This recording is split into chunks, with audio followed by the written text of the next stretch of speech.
Yıl 26 Ocak 2000. Silinmiş ne varsa kedere dair bir kar neşesinde dünya bu sabah. Gelin olmuş ağaçlar, telli duvaklı. Göz alabildiği her bir yer ferah. Mülteci gözlerim yüceltilerde gıcı boran, tozutuyor burada kış.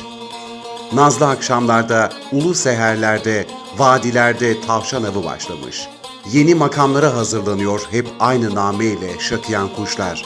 Beyza bir bereket harmanlanıyor, sere serpe yatar gibi bulutlar.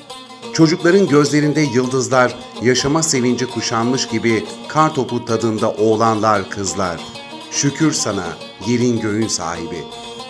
Şükürler olsun ya Rabbi, bu soğuk kış gününde sen bize nur topu gibi bir evlat verdin.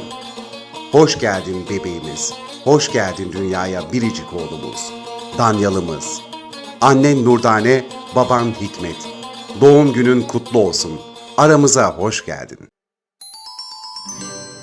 İyi ki doğdun Danyal, iyi ki doğdun Danyal, iyi ki doğdun, iyi ki doğdun, iyi ki doğdun Danyal. Happy birthday to you, happy birthday to you, happy birthday, happy birthday, happy birthday to you.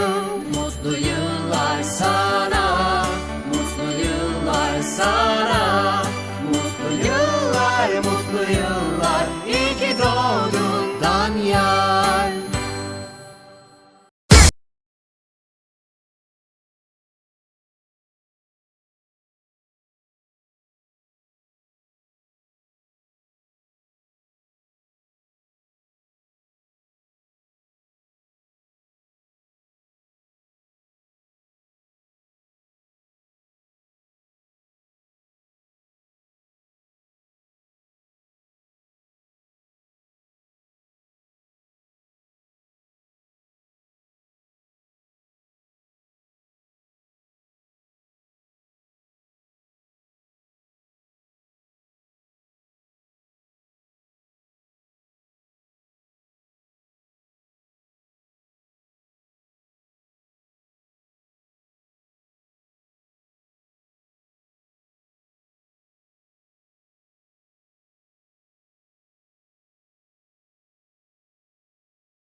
You can't stay, man.